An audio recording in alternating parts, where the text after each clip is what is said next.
conflict and MIRR, यही था। हमने बात की थी प्रोजेक्ट ए एंड बी, हमने एक एग्जाम्पल बनाई थी, है हमारे पास।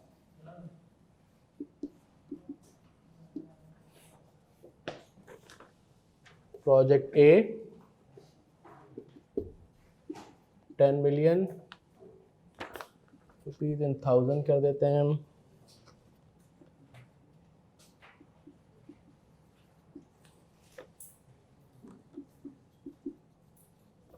$625, right? Project B,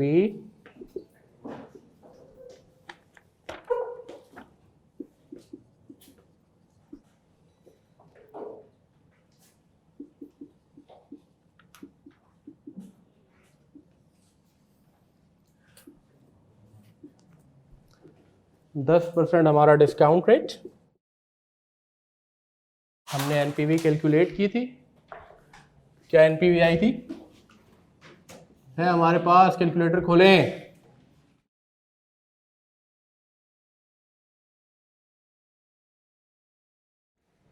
ji, positive 1425 rupees in 1000, और यहाँ क्या थी? 1818, right. And then we had IRR, हमने IRR कैलकुलेट किए थे। यहाँ पे क्या था? 25% पे एनपीवी 0 हो गई, तो हमने कहा ये इसका IRR, और यहाँ 20% हमने कहा ये इसका IRR। हमने ये बात की थी कि on A stand alone basis अगर हम इवैल्यूएट करें फाइनेंशियल वायबिलिटी, तो ये दोनों टेक्निक्स हमें सेम नतीजे पे पहुंचाती हैं। अगर 10% पे इसकी NPV positive means this is viable, तो इसका अगर हम देखें IRR इज ग्रेटर देन 10%, ये भी टेक्निक कह रही है फाइनेंशियली वायबल। IRR और एनपीवी दोनों बता रही financially viable. Similarly project B, इसकी एनपीवी पॉजिटिव, इसका IRR greater than the required rate, दोनों टेक्निक्स कह रही financially viable. But if you have to choose one from the two, अगर हम इस टेक्निक्स को देखें, प्रोजेक्ट बी हमें कह रहा एनपीवी टेक्निक के हिसाब से प्रोजेक्ट बी इज कंपैरेटिवली बेहतर, बी बेहतर because it has a higher NPV. और अगर IRR के हिसाब से देखें तो IRR टेक्निक कह रही ए बेहतर because it has a greater internal rate of return, it is giving us 25% as compare to 20। तो अब ये जो डिफरेंट रैंकिंग दोनों टेक्निक्स बता रही हैं, this is called NPV IRR conflict because they are giving us conflicting ranking, conflicting prioritization। एक technique कह रही है एक प्रोजेक्ट को प्रेफर करें, दूसरी टेक्निक कह रही है दूसरे प्रोजेक्ट को प्रेफर करें, राइट। तो हमने ये कहा था कि पहले तो हम ये देखेंगे कि इस फसाद, इस कॉन्फ्लिक्ट की रीज़न क्या है, and then we will identify कि विच टेक्निक जिसकी रैंकिंग इज़ कंपैरेटिवली बेहतर, राइट। तो सबसे पहली चीज़ तो मैं ये लिख रहा हूँ, आप भले कॉपी करें, कि इस कन्फ्लिक्ट, इस डिफरेंट प्रायोरिटाइजेशन की जो रीज़न है, इस डिफरेंट री investment rate assumptions built into the techniques, into the two techniques, built in है इनकी वर्किंग में, used by the two techniques।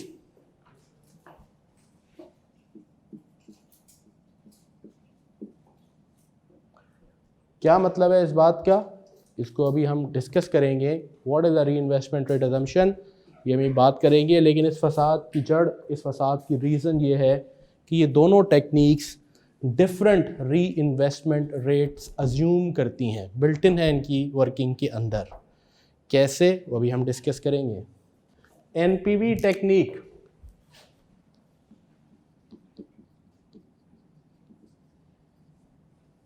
it assumes reinvestment rate equal to required rate, that is it assumes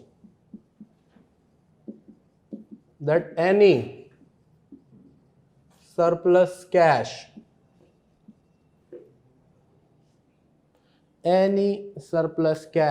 generated by the project will be reinvested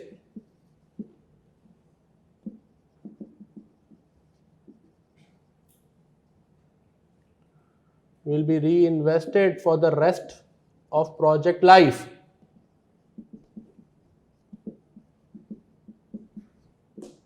At a rate equal to required rate या discount rate, whatever you call it. NPV technique ये assume कर रही है, हमें अच्छा लगे या बुरा लगे, ये इसके अंदर एक चीज़ बिल्ट इन है. क्या मतलब है अभी हम देखते हैं. अच्छा जी, क्या मतलब है इस बात का? इस बात का मतलब ये है कि जब हम एनपीवी निकालते हैं और प्रोजेक्ट ए की एनपीवी 1425 निकाली, इसके अंदर एक चीज़ बिल्ट इन है जो हमें नज़र नहीं आती. पोर्टफोलियो मैनेजमेंट और इन्वेस्टमेंट मैनेजर्स का ये one of the biggest risk होता है, जिस इज कॉल्ड री investment risk. Mutual fund managers होते हैं, एसेट मैनेजर्स होते हैं, ये CFA लेवल पे इसकी ज़्यादा डिस्कशन है. दिस इज़ कॉल्ड योर री इन्वेस्टमेंट रिस्क. मैं इसकी झलक दिखाता हूँ आपको. इसका मतलब ये है कि एनपीवी टेक्निक ये अज्यूम कर रही है जो 12,000 का कैश फ्लो आया, ये reinvest, you will be able to reinvest it at a rate equal to required rate, which is what, 10%. So you should be able to reinvest it at 10%. तो क्या figure बन गई? हिले जी, सबके पास है ना आज calculator? Good. 13,200. This adds up to 13,825, right? इस 13,825 को मैं डिस्काउंट करूं with 1.1 power 2 तो कहां पहुंचूंगा? करें डिस्काउंट, हिले 11,425. तब बन रही है जाके आपकी ये NPV positive 1425. Let's say you are not able to reinvest it at 10% and you are only able to, ऐसा हो सकता है ना, you are only able to reinvest it at 5%. This is a real risk, right? Lesser the tenure, lesser the amount, you may not be able to invest at a higher rate. तो क्या होगा फिर? Figure क्या होगी? 12,000 क्या 600. ये क्या बन जाएगी फिगर?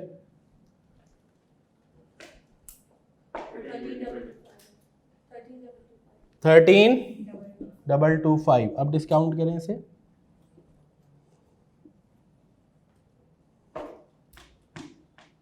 आपके पास 2 साल बाद ये कैश फ्लो होगा. फिर 13,225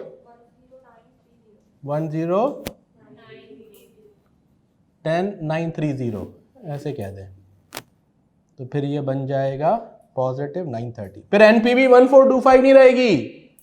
ये जो एनपीवी हम कह रहे हैं ना, हमें आज हमारी वेल्थ इस अमाउंट से बढ़ गई, it is subject to this underlying assumption that you will be. अब तो ये 1 साल है ना, अब 5 साल 7 साल का प्रोजेक्ट हो तो फिर अगर 5 साल का हो तो you will be able to reinvest it for 4 years at this rate, this for the next 3 years and so on, right?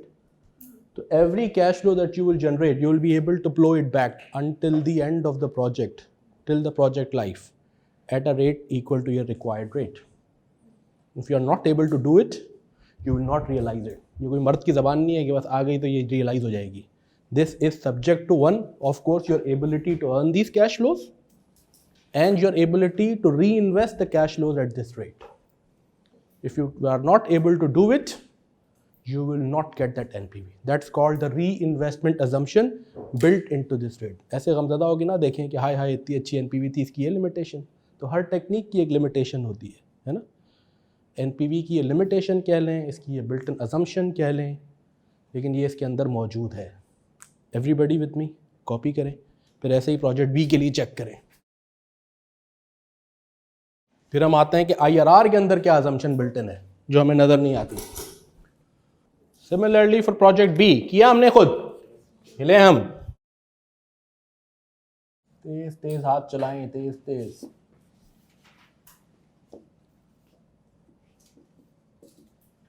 क्या थे प्रोजेक्ट बी के cash flows? 10,000, 1,000, 13,200। This is also, जो एनपीवी निकाली 1800 something, is subject to you blowing it back, reinvesting at the rate of the required rate, यानी 10%, which is 1100. This becomes 14,300, right? 14,300, 1.1 power 2, right? क्या figure बन गई? 11,818, तो बन गई 1818. This 1818 is subject to you reinvesting it at 10%. If you're not able to do it, you will certainly not get this. ऐसा ही है ना भाई? If you are only able to invest it at 6%, 4%, this will reduce. If you are able to invest at a higher rate, this can increase as well, right? But the chances of that are comparatively lesser. Then, अब हम आते हैं IRR technique क्या assume करती है?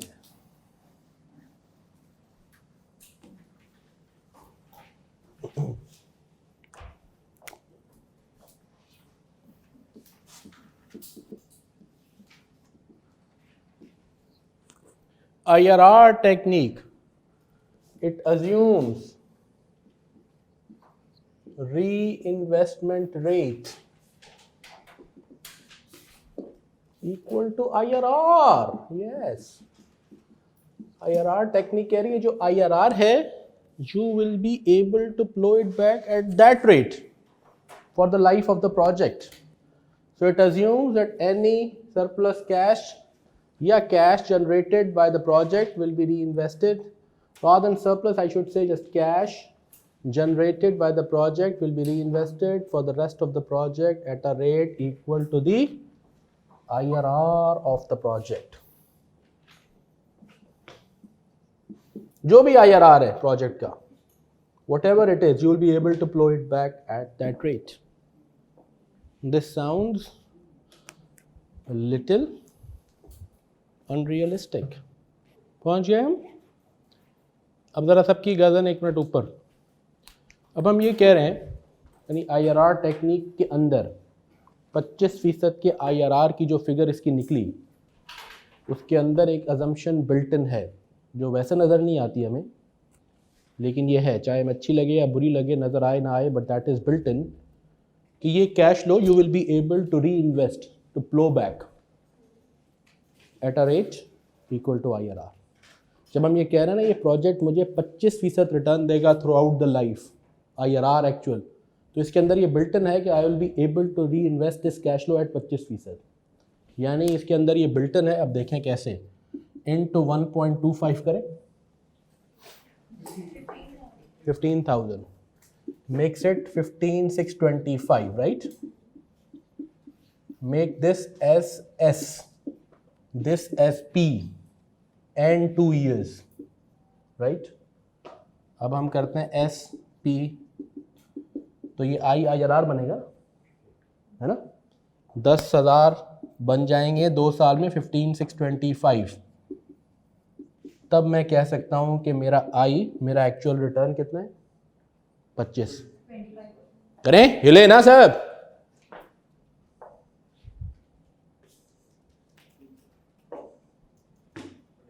%25%, right?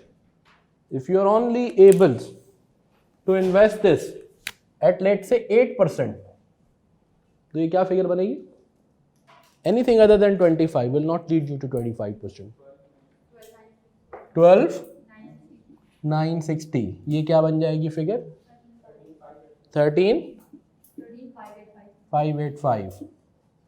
13,585 क्या बना IRR? करें, हिले हिले हिले सब, एवरीबडी.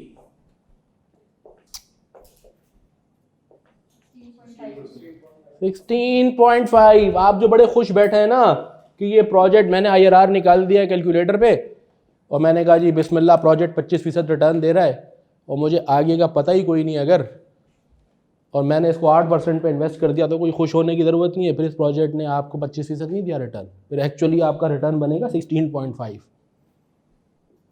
है ना। ये 25 is subject to your ability to reinvest at 25. This is what I'm saying in portfolio management, in asset management. Asset manager का, portfolio manager का एक सबसे बड़ा रिस्क होता है जिसे हम कहते हैं री इन्वेस्टमेंट रिस्क, कि how you are able to reinvest those investments. Getting my point, right.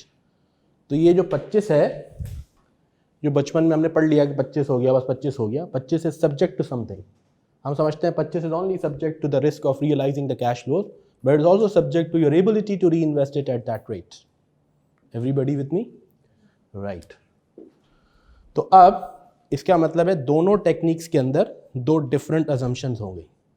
एक टेक्निक अज्यूम करती है your ability to reinvest at required rate. एक टेक्निक अज्यूम कर रही है your ability to reinvest at IRR, whatever the IRR is. यहाँ तक copy करें, प्रोजेक्ट बी भी करें. फिर हम आते हैं कि बेहतर अजम्पशन कौन सी है, which is more realistic and pragmatic.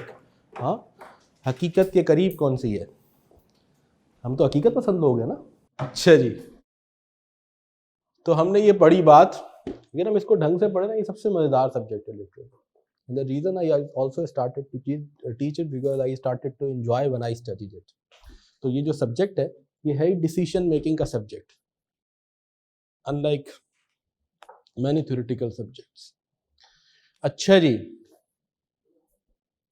और इससे ज़्यादा मज़ेदार MSA है जिसमें you really link real life management using the analytics of the financial management, and then you make case studies and discuss those. मैंने एक या दो बैच पढ़ाई, इसके बाद टाइम नहीं मिला, but I really enjoyed that. That's fantastic.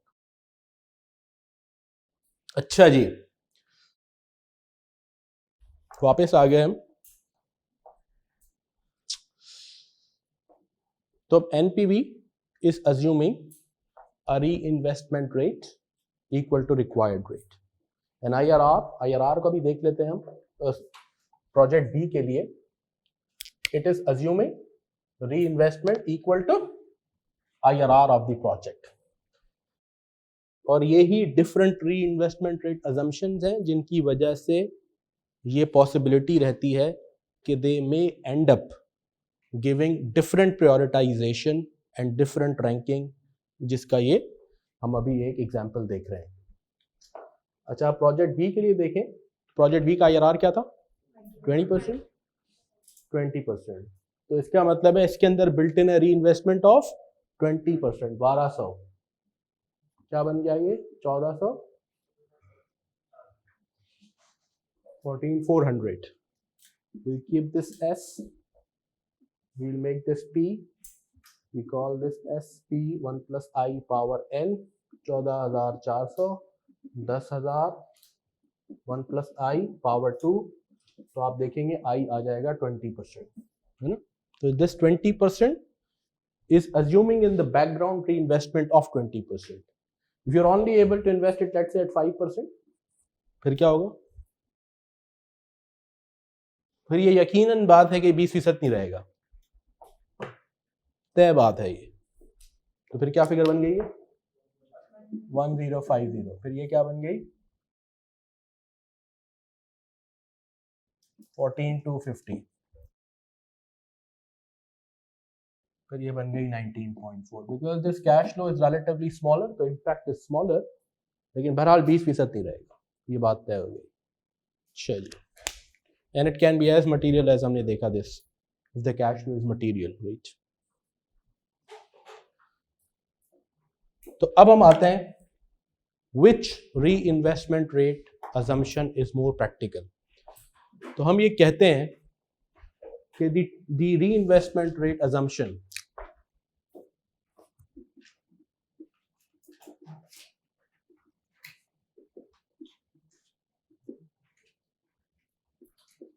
which is built into the NPV technique is comparatively, relatively is much more practical and pragmatic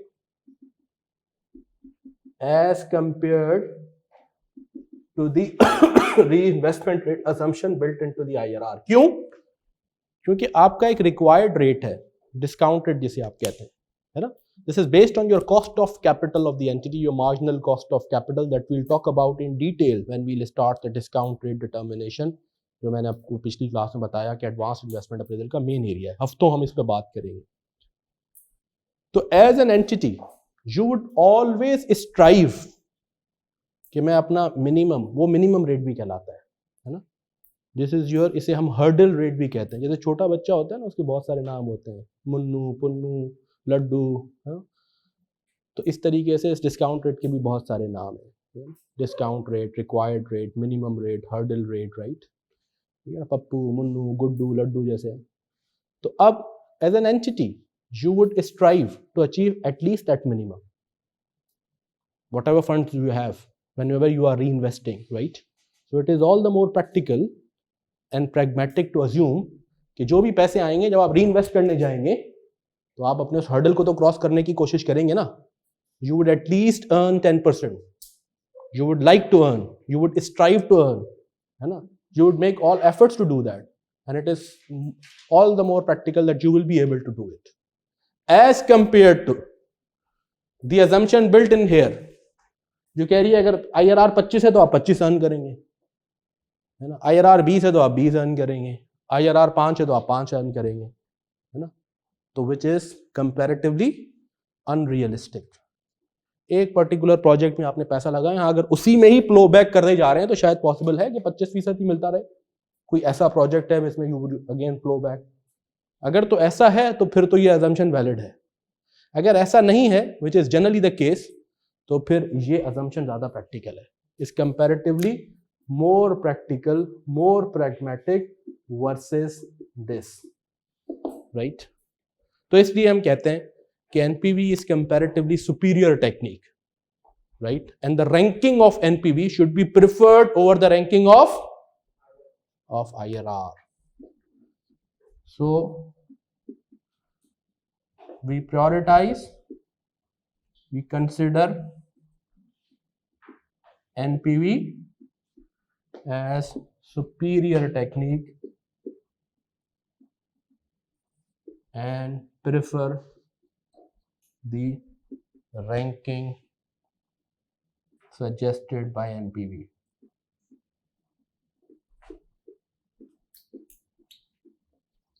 Because the reinvestment rate assumption, इसकी assumption क्या है? यहाँ assumption है required rate की, यहाँ assumption है IRR की. You will be able to reinvest at IRR. This is comparatively more practical, pragmatic versus this. लिहाजा हम इसको preference देते हैं. True? Now that we have understood it, it takes us to the concept of MIRR, modified IRR. अपनी पसंद का tailor made customised IRR.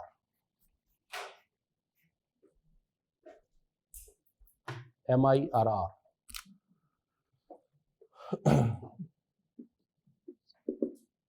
IRR calculated by using the reinvestment rate assumption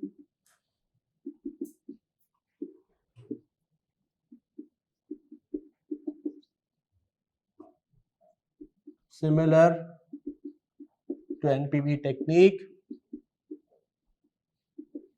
that is IRR with the assumption that cash flows generated would be reinvested at required rate throughout the life of the project.